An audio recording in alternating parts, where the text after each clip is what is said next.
Hey everybody, I'm Paul, and today we're going to be showing you how to install a water line for your ice maker on this Samsung refrigerator. It's a residential refrigerator, and I'm inside of a 370 FB by Alliance.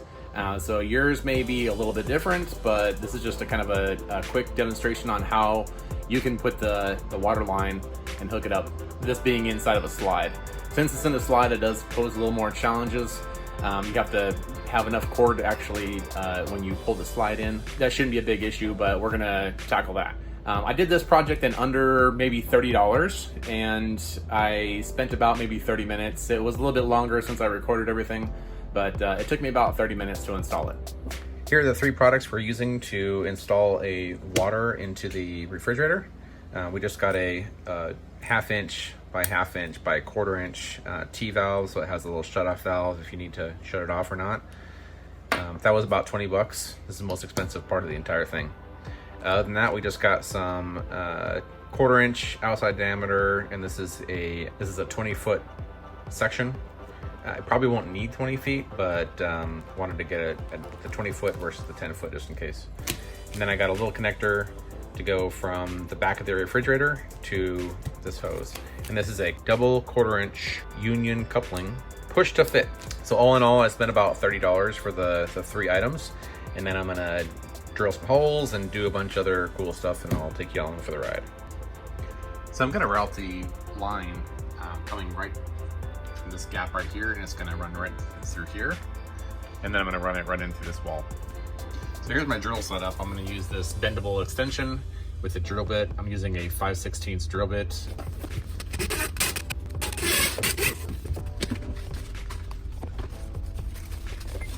All right, so I'm going to be taking out this bottom drawer, which is fairly simple. There's a little catch right here. One goes up on this side. The other one on this side goes down and just pulls straight out. This is where this extension should come in very handy. So I can actually focus on this, throw a hole right in the bottom down there. And then we're gonna have the tube go right through here.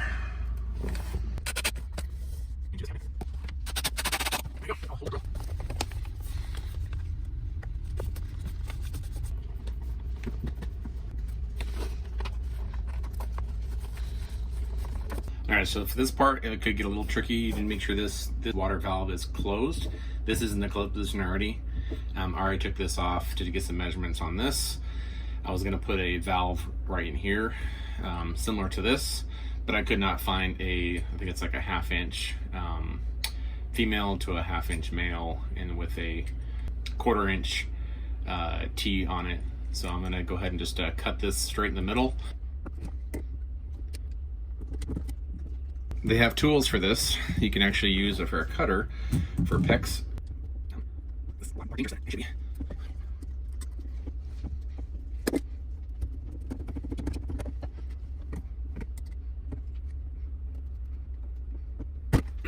just want to make sure that that cut is nice and straight as possible. This should be good enough, but goes inside here.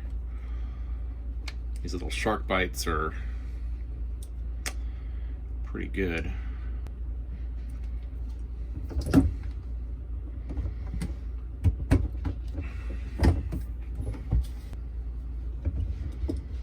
This little nut comes off.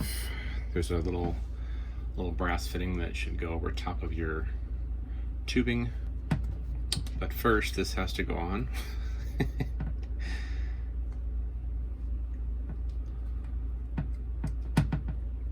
As soon as I get the thing on, I figure it out, but at least I didn't try to put it on there first.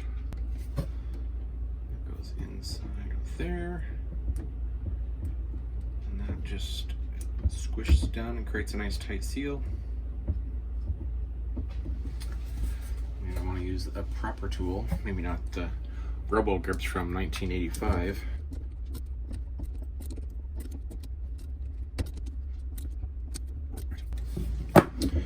We're going to verify that there's no leaks in this stuff.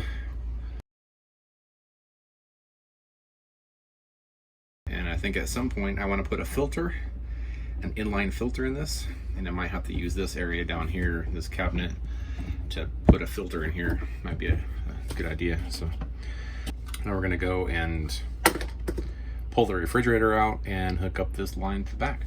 Okay, so to remove the fridge, it's fairly simple. There are 2 bolts.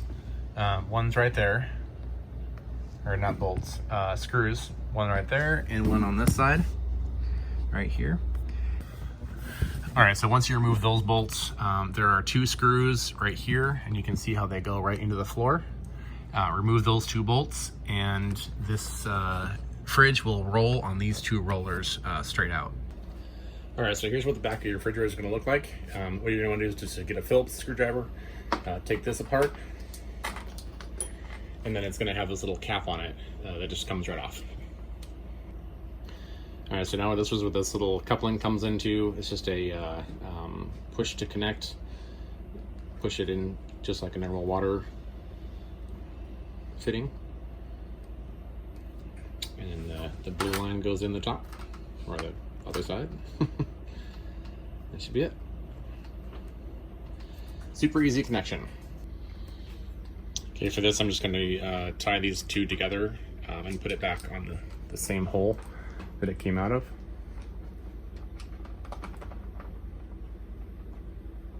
Just to kind of tie it all in here and keep it from getting pulled out.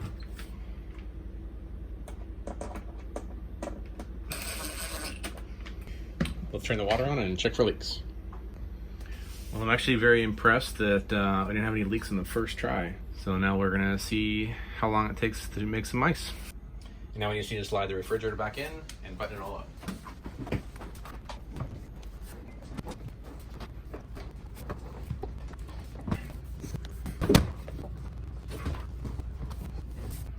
So now it's just a matter of lining up these holes with where we took the screws out and just putting them back in the spot where they came from.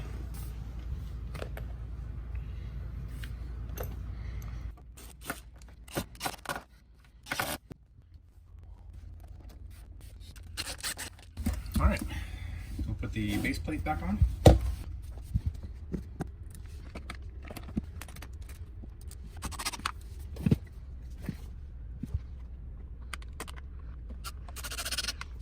And then we're just going to feed this through, keeping it nice and straight.